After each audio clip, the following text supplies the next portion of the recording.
आप लोगों को पता है कि अक्टूबर में महाराष्ट्र असेंबली का चुनाव होने जा रहा है। तारीख का ऐलान महीना सवा महीने के अंदर हो जाएगा, लेकिन हम लोगों ने इलेक्शन की शुरुआत बहुत पहले से हम लोगों ने कर दी है और उसकी वजह है, कुछ लोग ये बोल रहे थे कि अगर मैं निकला तो बोले खर्चा शुरू हो जाएगा। मैंने सुना था हमारे मुखालिफ लोग, महीना डेढ़ महीना पहले उन्होंने इंटरव्यू दिया कि अगर बोले मैं निकला तो दूसरी पार्टियों का खर्चा शुरू हो जाएगा। लेकिन पता है आपको, शेख आसिफ निकला तो उनका खर्चा शुरू हो गया।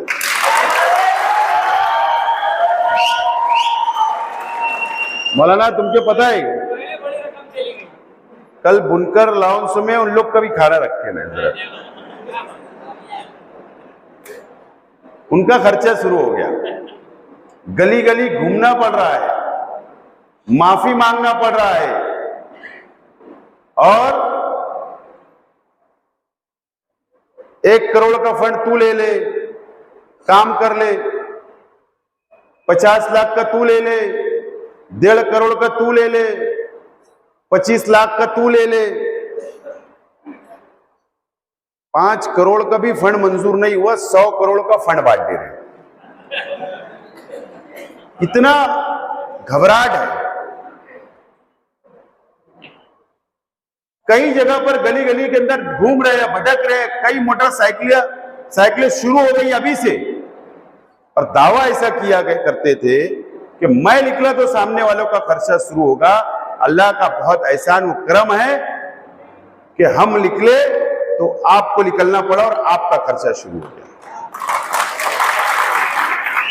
लेकिन दोस्तों और साथियों, अगर हमने अव्वल महीना 2 महीना पहले अगर हमने इलेक्शन शुरुआत की, आप लोगों से मुलाकात करने का फैसला किया, शहर की आवाम से मुलाकात करने का फैसला किया, तो उसकी वजह यह है कि शेख रशीद साहब आज हमारे साथ नहीं है, दुनिया से रुखसत हो गए। पहले शेख रशीद साहब हमारे साथ थे तो हम भी वक्त पर इलेक्शन शुरू करते थे, क्योंकि शेख रशीद साहब आधे से ज्यादा काम वो खुद हैंडल कर लेते थे, वो खुद मीटिंगें लेते थे, वो खुद इलेक्शन का प्रचार करते थे। इसके लिए हम लोगों को अव्वल आप लोगों से मुलाकात करने का फैसला किया, शहर के आवाम से मुलाकात करने का फैसला किया, और इसके लिए आज आप लोगों को भी हम लोगों ने याद किया। आज मुझे बहुत फख्र है आप लोगों पर।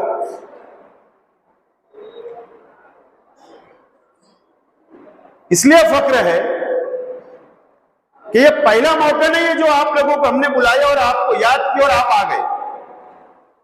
जब शेख रशीद साहब आजाद उम्मीदवार की हैसियत से उन्होंने पहला चुनाव लड़ा 1995 में, तो उस वक्त से आप लोग साथ देते आए हैं, और आज शेख रशीद साहब नहीं है, और आज भी आप लोगों ने,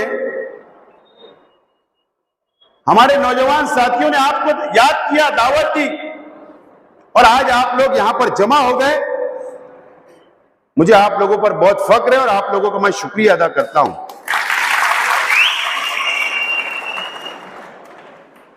कई मेरे साथियों ने कहा कि आप लोगों को प्रचार करना है, मेहनत करना है, जद्दोजहद करना है। मैं समझता हूं मुझे आप लोगों से कोई अपील करने की जरूरत नहीं है। आप लोग खुद इतने समझदार हैं कि किससे कैसे प्रचार करना, कैसे अपनी बात को मनवाना। आप इतने माहिर हो, आप धंधा व्यापार करने वाले लोग, आपको गिराइक समझ जाता है कि ये गिराइक मेरा माल लेगा या नहीं लेगा। आप उससे वैसी बात करते हो। आपसे वो जब सौदा करने लगता है तो आप भी जो सौदा करता है माल का, तो आप उससे वैसी बात करते हो। आप ग्राहक पहचान लेते हो। मुझे उम्मीद है कि आप लोग ये शहर की आवाम को पहचान कर, ये शहर की आवाम हमारी मां बहनों को बराबर कन्विंस करेंगे, अपने दोस्तों को कन्विंस करेंगे, अपने साथियों को कन्विंस करेंगे, अपने मोहल्ले के अंदर, अपनी गली के अंदर, अपने रिश्तेदारों के अंदर आप लोग आज से और अभी से मेहनत करेंगे, ऐसी मुझे पूरी आप लोगों से उम्मीद है। 5 साल आप लोगों ने देखा, हमारे शहर के एमएलए साहब का 5 साल आपने देख लिया। आप लोगों ने खुद महसूस किया होगा कि नांदगांव के अंदर आपके साथ कैसा बर्ताव हुआ। महसूस किया होगा ना। मनमाड़ के अंदर आपके साथ कैसा बर्ताव किया जाता। छोटे छोटे बाजार जो लगते हैं देहातों के अंदर, जब आप बाजार करने जाते हो तो वहां पर आप लोगों के साथ कैसा बर्ताव हुआ, आप लोग सब जानते हैं और समझते हैं। या आप हमारे हिंदू भाइयों के इलाकों के अंदर जाते हैं तो पहले के और अभी के बर्ताव के अंदर आप लोगों को महसूस होता होगा कि ये 5 साल के अंदर जो तकलीफ आप लोगों ने उठाई, या आप जान सकते, हम नहीं जान सकते। और ये बात उतनी सच है, खालिद हाजी ने आपसे कहा कि अगर देहातों के अंदर, दूसरे शहरों के अंदर जब आप जाते हैं और कोई मसला आता है तो जरूर आप लोग हमको, हमारे परिवार को, हमारी पार्टी के जिम्मेदारान से आप लोग राब्ता करते हैं, और हमारी ये कोशिश होती है कि हम आप लोगों के मसाइल को हल करने की हम लोग पूरी कोशिश करते हैं। जरूरत पड़ते वहां के एमएलए से बात करते हैं, जरूरत पड़ते वहां के पीआई से बात करते हैं, वहां के जिम्मेदारों से बात करते हैं। लेकिन हम लोग उन लोगों से लड़ाई इसलिए नहीं करते हैं, संघर्ष इसलिए नहीं करते हैं कि अगर हमारी लड़ाई करने से, हमारा सत्य बोलने से, वहां आकर आंदोलन करने से आप लोगों का हमेशा धंधा व्यापार वहां से बंद हो जाएगा, आपकी रोजी रोटी खत्म हो जाएगी। इसलिए हम लोग हिकमत अमली से बात करके मामले को आगे बढ़ाने की कोशिश करते हैं। यह हमारी अपनी समझदारी है, और ये शहर ने भी देखा और शहर देख रहा है। मार्केट कमेटी का आप लोगों का ताल्लुक है। मार्केट कमेटी के अंदर आप लोग रोजाना सुबह जाते हो फजर बाद, कोई फ्रूट खरीदता है, कोई सब्जी खरीदता है, आप लोगों का रोजाना जाना आना वहां पर है। मुझे एक हमारे साथी ने पूरी फहरिस्त दी है वहां की तकालीफ, क्या आप लोगों को वहां भी तकलीफ है। लेकिन आज मुझे यहां पर कुछ बोलना नहीं है, लेकिन इतना जरूर याद दिलाना चाहता हूं कि 2 महीना पहले बकरीद का त्योहार हुआ। वही कॉटन मार्केट के अंदर जहां आपका मार्केट लगता है, उसी के बाजू में जानवर का भी मार्केट लगता है। जुमा के दिन हमारे शेतकरी भाई वहां पर जानवर लाकर बेचते हैं। जो लाइसेंस धारक है वो वहां पर माल खरीदता है और वो माल वापिस किसी व्यापारी को बेचता है। क्या हुआ, कभी ऐसा हुआ कि 5 साल में? इस मर्तबा ऐसा हुआ कि शेतकरी भाइयों ने जो माल बेचा और जो लाइसेंसदारों ने जो माल दूसरे लोगों को दिया, वहां पर गौ रक्षा वाले, जातिवादी संगठन के लोग, कार्यकर्ता वहां पर आकर उन्होंने पूरा सील लगा दिया, पुलिस को लाया, चारों दरवाजे के ऊपर पुलिस को खड़ा कर दिया और एक भी जानवर बाहर निकलने नहीं दिया, बाहर निकलने नहीं दिया। मुझे बताओ, ये तो मेरी जिम्मेदारी नहीं थी, शहर के दूसरे लीडरान की जिम्मेदारी नहीं थी, शहर के एमएलए की जिम्मेदारी थी कि वहां पर मार्केट कमेटी का जो अधिकारी होता है, उसका स्टाफ होता है, या मार्केट कमेटी के चेयरमैन, या वहां के लोगों से बैठकर वहां पर एसपी को, प्रांत को, तहसीलदार को बुलाकर वहां पर बैठकर एमएलए बात कर सकता था, माल छुड़ा सकता था, लेकिन एमएलए वहां पर नहीं पहुंचे और बकरीद निकल गई, माल छूटा नहीं और गौशाला के अंदर चला गया। क्या कभी आप लोगों ने ऐसा देखा 5 साल में? ऐसे हालात से यह शहर गुजरा, ऐसे हालात से यह शहर गुजर रहा है। ये नाकाम एमएलए साहब है, मुकम्मल तौर पर नाकाम हो गए। 2 दिन पहले उन्होंने प्रेस कॉन्फ्रेंस ली, इतने मजबूर हो गए, इतने लाचार हो गए कि अब उनकी ऑफिस में भी ये प्रेस कॉन्फ्रेंस नहीं ले सकते, किसी दूसरे के इशारे के ऊपर तीसरी जगह जाकर इनको प्रेस कॉन्फ्रेंस लेना पड़ रही है। उन्होंने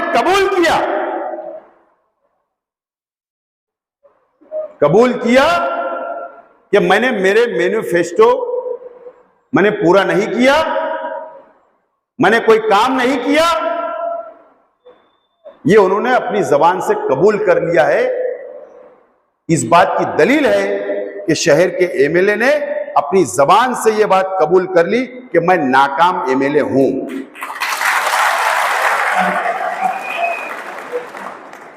नाकाम एमएलए उन्होंने कबूल कर लिया। इतने बेबस नजर आए, किसने रोका था? हमारा नाम लेते हो कि हम काम रुकते हैं, फिर पावरफुल कौन? एमएलए के मैं। अगर तुम एमएलए हो, तुम्हारे में इतना पावर है। हमने देखा है कि जब वजीर आला एकनाथ शिंदे साहब जब मालेगांव आए तो आप उनकी चप्पल के पास खड़े थे, ये भी हमने देखा है। खड़े थे कि नहीं? लेकिन हमारी नीति कभी ऐसी है ही नहीं कि हम काम रोकते। हमने असलम अंसारी साहब ने इसलिए ऑब्जेक्शन लिया कि हम शहर के करोड़ों रुपए का फायदा कर रहे हैं, तुम नुकसान कर रहे हो, तुम्हारी टक्कर लेने की, तुम्हारी कमीशन के लिए आप शहर का नुकसान कर रहे हो। मैंने कल भी कहा, आज भी बोल रहा हूं कि अंडरग्राउंड ड्रेनेज काम चल रहा है, जहां रोड रास्ते के काम है डाल लो, काय को डबल खोदने की बात करते हो? रोड बना लोगे फिर उसको तोड़ना पड़ेगा, फिर जाएगी। तो अगर हम नुकसान बचा रहे तो क्या गलत कर रहे हैं?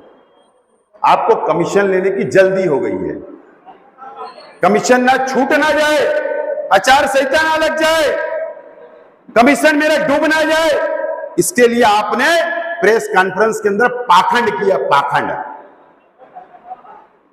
आप मुकम्मल तौर पर नाकाम हो गए, ये शहर भी देख रहा और आपने खुद कबूल किया है। दोस्तों और साथियों, मुझे बताओ, मेरा आपसे सवाल है, 19 का इलेक्शन आप मेरे साथ थे, आपने अपनी आंखों से देखा। 5 साल पहले का असेंबली का चुनाव, मुझे बताओ किस नाम से इन्होंने चुनाव लड़ा? किस नाम से चुनाव लड़ा? एनआरसी के नाम पर इन्होंने चुनाव लड़ा। इनके लीडर हैदराबाद से आए, इन्होंने कौम मिल्लत की दुआई दी, मजहब के नाम पर वोट मांगा, नौजवानों को वर्गलाया, उनके जज्बात से खेलने का काम किया, हमारी मां बहनों के जज्बात से खेलने का काम किया गया और चुनकर आ गए।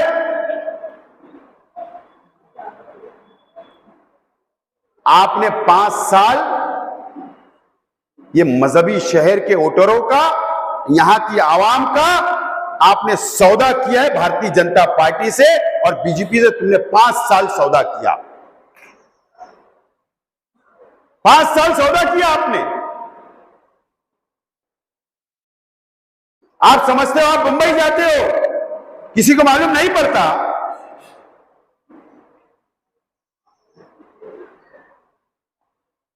जब आप चुनकर गए, उद्धव ठाकरे साहब की हुकूमत बनी, कांग्रेस राष्ट्रवादी कांग्रेस की मिलकर, जब आपको कोई रुपया पैसा नहीं मिला, क्योंकि 250 एमएलए थे, 250 एमएलए अक्सरियत थी, लेकिन जब उद्धव ठाकरे साहब की हुकूमत गिरी तो वहां से असल में तुमने शहर का सौदा करना शुरू किया है। मैं आज आपको एक बात बताता हूं, असेंबली के चुनाव के वक्त मैं कांग्रेस पार्टी का उम्मीदवार था, ये इमाम के उम्मीदवार थे। आपको पता है, मुझको असेंबली हराने के लिए भारतीय जनता पार्टी ने इनको 2 करोड़ रुपए का फंड भी दिया कि शेख आसिफ चुनकर नहीं आना चाहिए। मुझको एक बीजेपी के लीडर ने बताया, क्यों नहीं आना चाहिए?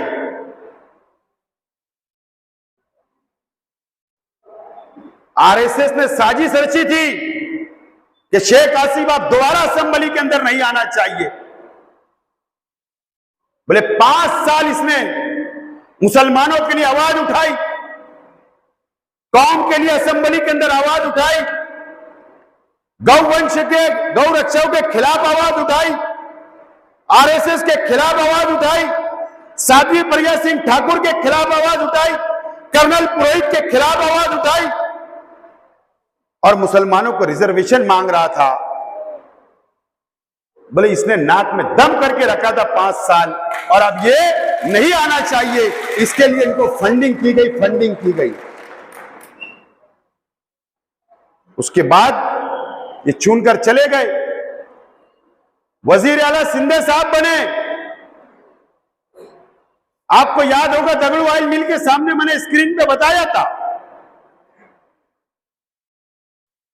इन्होंने क्या किया पता है आपको? इन्होंने गैर जानिबदार रहे। जब एकनाथ शिंदे साहब अक्सरियत साबित करने का वक्त आया तो कांग्रेस पार्टी के एमएलए, राष्ट्रवादी के एमएलए, उद्धव ठाकरे के एमएलए, इन्होंने एकनाथ शिंदे के खिलाफ में वोट की, बीजेपी के खिलाफ में वोट की। और ये हाउस के अंदर ही नहीं थे, क्योंकि इन्होंने खुद कबूल किया है, ताज रेसिडेंसी जो कुलाबा के अंदर 5 स्टार होटल है, उसके बाहर मीडिया के साथ सामने इन्होंने इंटरव्यू दिया कि मैं इसके लिए वजीर आला से मिलने आया हूं कि उनकी गलत समझ नहीं हो जाना, मैं जा रहा हूं उम्रा पर, मैं जा रहा हूं हज पर। और दूसरे दिन अक्सरियत थी, वोट देना था, ये असेंबली हाउस छोड़कर भाग गए और बीजेपी और शिवसेना से मैनेज हो गए। उस वक्त इन्होंने पहला सौदा ये शहर का और यहां की कौम का, मुसलमानों का किया दोस्तों। उसके बाद चुनाव आए राज्यसभा का, एमएलसी का, उसी वक्त ये दोनों चुनाव चल रहे थे। पता है आपको, इमरान प्रतापगढ़ी जब चुनकर महाराष्ट्र के एमएलए ने, कांग्रेस पार्टी के लोगों ने राज्यसभा में भेजा, उस वक्त भी इन्होंने एकनाथ शिंदे की पार्टी शिवसेना के खासदार को वोट दिया। जब भी करोड़ों की डीलिंग हुई, जब भी शहर का सौदा किया गया, उसी वक्त एमएलसी के चुनाव हुए, उस वक्त भी करोड़ों की डीलिंग हुई, उस वक्त भी इन्होंने कौम का सौदा किया। और अभी 12 जुलाई को, अभी ये महीना भी कंप्लीट नहीं हुआ जुलाई का, 4 जुलाई को नतीजे आए, बराबर ना? पार्लियामेंट के चुनाव के नतीजे 4 जुलाई को आए। हम लोगों ने 1,98,000 वोट देकर सुबह बच्चाओं को पार्लियामेंट में भेजा, और हमारा मकसद था कि भारतीय जनता पार्टी की सरकार मरकज से गिर जाना चाहिए, नहीं आना चाहिए। 10 साल हमको सताया गया, काले कानून मुसलमानों के खिलाफ बनाए गए। हम लोगों ने एक प्लेटफार्मों पर यह शहर का आया, एक भीख मांगने वाले ने भी बीजेपी के खिलाफ वोट दिया। एक करोड़पति शहर के उसने भी वोट दिया। एक नौजवान लड़की ने भी दी, एक बूढ़ी मां ने भी दी, एक नौजवान ने भी दिया, एक बुजुर्ग ने भी दिया। हमने सब लोगों ने मिलकर वोट दिया कि बीजेपी की सरकार नहीं बनना चाहिए। नतीजे आए, 4 जुलाई को आए, बीजेपी की हुकूमत बन गई। 8 दिन के बाद 11 एमएलसी के चुनाव आए। एमएलए वोट देते हैं उसमें। इन्होंने उस वक्त भी सौदा किया। इन्होंने कांग्रेस, राष्ट्रवादी या उद्धव ठाकरे की पार्टी को वोट नहीं दिया। इन्होंने बीजेपी, शिंदे को वोट दिया। उस वक्त भी करोड़ों की डीलिंग हुई और इन्होंने उस वक्त भी कौम का सौदा किया। मेरा निशाना इतना सही जगह पर जाकर बैठा है दोस्तों। मैं कभी कभी उल्टी बात करता हूं, बात समझ लो। मैं जो चाहता था वो हुआ।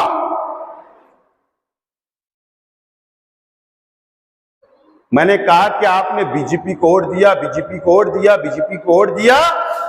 इन्होंने 2 दिन पहले प्रेस कॉन्फ्रेंस के अंदर कहा कि मैंने बीजेपी को वोट नहीं दिया।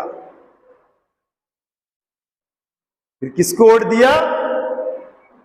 मुझको पता था आपने भावना गौली को वोट दिया। वो किसकी उम्मीदवार थी? एकनाथ शिंदे की उम्मीदवार थी। आपने उनको वोट दिया। नहीं तो जबान से बोल दो कि मैंने फला उम्मीदवार को वोट दिया। ये प्रेस कॉन्फ्रेंस में बोल सकते थे कि मैंने कांग्रेस को वोट दिया, मैंने शेका पक्ष को वोट दिया, मैंने उद्धव ठाकरे के उम्मीदवार को वोट दिया। 3 ही उम्मीदवार थे। 2 चुनकर आए, महाविकास आघाड़ी के, एक उद्धव ठाकरे का, एक कांग्रेस का, एक राष्ट्रवादी की सपोर्ट से जयंत पाटिल जो शेका पक्ष के हैं वो गिर गए। चलो 2 निकल गए, 9 बता दो किसको वोट दिए? वो तो बीजेपी और शिवसेना के थे। उस वक्त भी इन्होंने सौदा किया। इस तरीके का सौदा ये शहर के अंदर मुसलमानों का इन्होंने जाके मुंबई के अंदर किया। इनका हिसाब लेने का वक्त आ गया, इनसे सवाल करने का वक्त आ गया। और ये समाजवादी के लोग ये बोलते हैं इनको कोई हक नहीं है, क्योंकि चुनकर देने के अंदर ये बराबरी के जिम्मेदार है। इन्होंने बराबरी का उनका साथ दिया था। मेरे भाई एजाज बेग को भी हक नहीं है, इन्होंने भी उनका ही काम किया था। चुनकर इन्होंने ही असेंबली के अंदर भेजा था। और जान दो दूसरों का क्या नाम लेना, कई लोग हैं, इनको हक है क्या?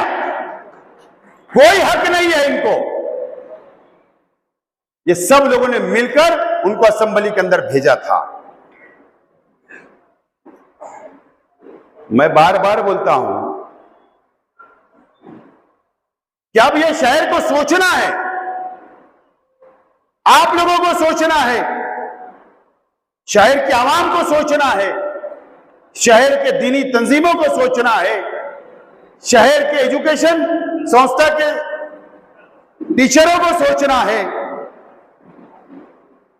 ये शहर को अब सोचना पड़ेगा कि कौम का सौदा कैसे किया गया। और अब 5 साल के बाद इलेक्शन आ रहा है, तो अब आपको क्या फैसला करना है, ये शहर को सोचकर अब फैसला लेना पड़ेगा।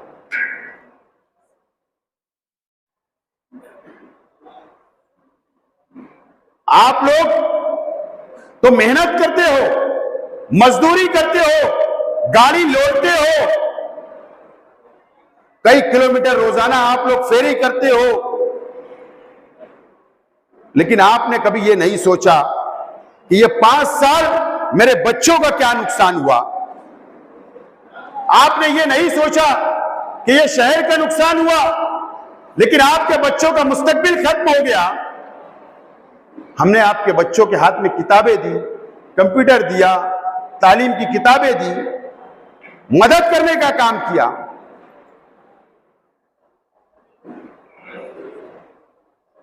आप लोगों को भी सोचना है दोस्तों। शेख रशीद साहब आज इस दुनिया में नहीं है और हम शेख रशीद साहब के बिना ये इलेक्शन लड़ रहे हैं।